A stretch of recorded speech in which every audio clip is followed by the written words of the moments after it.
I opened the door to a Krovan mother. Koala-ish face, especially the ears, but the proportions of rest of her body gave a vaguely deer-like impression, despite having hands rather than hooves. She's wearing a mostly red and pink floral patterned skirt. The way her belly bulges beneath the fabric would rouse suspicions of pregnancy in a human woman, but it's probably just her mammary organ. Like most cellulose-digesting species, Krovans nurse their children a lot longer than other mammals of similar maturation time, none of which has anything to do with why she's most likely here. Human. You were on the Sarosa. I was. You fought the Trinkesh pirates? I did. Her hands clench into fists, and she bares her fangs at me. My son died because you fought. I remember. An adolescent Krovan male, not yet fully grown, but big enough to have had a fighting chance had he chosen to fight. The pirate's second in command holding a knife to the boy's throat and telling me to stand down. So many ways I could respond to his mother's charge. Commiseration that would likely ring hollow when she holds me responsible. Denial and insistence that the blame lies wholly with the pirates will likely be rejected, simply because I am the proximate target. I choose. Do you want to know what I was so afraid of? She hesitates and then nods. It's a common form for grieved rage to take, a desperate need for answers, for there to be a reason for the tragedy beyond just evil people do evil things. I gesture to invite her into my apartment and head for my computer terminal. I punch up the relevant historical site for the footage I want. This was our early digital age, I tell her, so it's lower resolution than we're used to. That city has to be an industrial world for a city that size and density, but the sky is so blue. Seems to have captured her interest already. It is true that you usually only see skies like that on nature reserve worlds. That's something that gets mentioned in most of the accounts, I tell her. Everyone remarking on how perfect the weather was that day. I hesitate and then say, you know those events that everyone remembers? The ones where everyone who is old enough to understand that the world outside their immediate knowledge is real can tell you exactly where they were and what they were doing when they heard the news. She responds instantly. The life support catastrophe at Summit Station. The heads of state or ceremony of over a dozen worlds and religions, including our Princess Decora. That's right. The Krovans have a figurehead monarchy.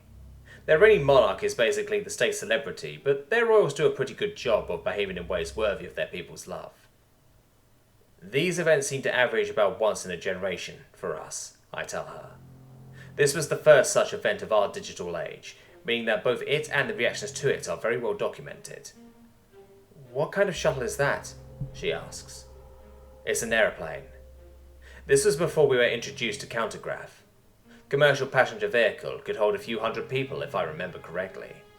Jet engines running on a particular hydrocarbon fraction, fueled for a transcontinental flight. One of the common reactions reported was people assuming that it was just a little private plane that hit the tower, and being shocked all over again when they found out it was one of the big passenger ones. When the plane did what? Then she let out an incredulous hip as the plane in the video smashes into the first tower. How?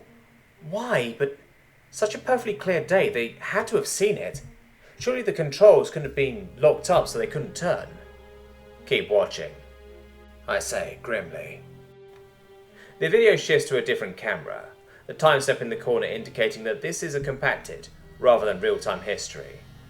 Another one, she says, as the second plane comes into view. She hugs herself as the second plane hits and muses, 2 towers, 2 planes. I suppose it is appropriate, but who? How? Why? 19 hijackers, 4 planes, I tell her. Hijackers, she breathes, before I can say anything.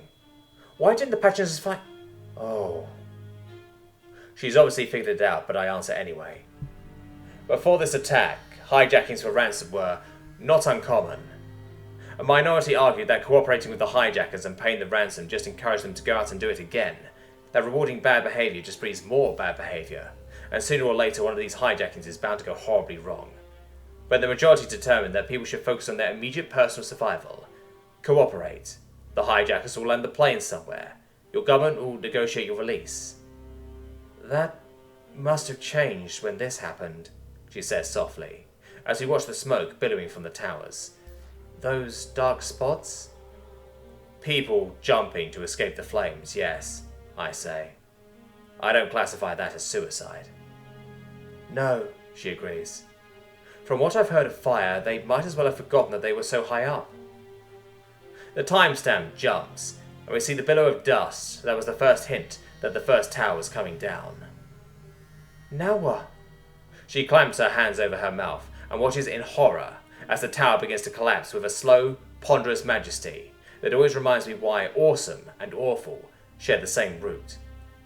She shakes off the worst of her shock and switches to staring at me. Shouldn't the building have collapsed when the plane first hit? You know how counterwax gets soft on a warm day, even if it's not melting yet? Steel is the same way. Burning jet fuel wasn't hot enough to melt it, but it did soften it a bit. Even then, skyscrapers were engineered to withstand impact, to withstand fire, but I guess before this, it hadn't occurred to anyone to design for both at once. The other tower is coming down? She asks. I nod. You know what's really crazy? The firefighters in the second tower. They had to have felt the first tower collapse. Had to have guessed that their tower was going to fall as well. They kept heading up. My son, she whispers softly, and I understand what she means. We humans have a reputation for caring as much for the lives of others as for our own. Many argue that that's precisely the problem. She shakes her head at the old joke and says, I think I understand, though. Why sometimes you have to keep trying even when you know it will be in vain. She bows her head and whispers, I see why you felt you had to fight, even though... My son. She begins weeping then. That she clings to my arm as she cries doesn't mean she's necessarily forgiven me for my role in her son's death. Grief is funny like that, sometimes. Any warm body will do, even an enemy. Even a worse, one you have reason to hate but can't actually say was wrong. I watch the second tower fall while a mother weeps for her lost son. I wonder what it must have been like for those who are watching the event in real time.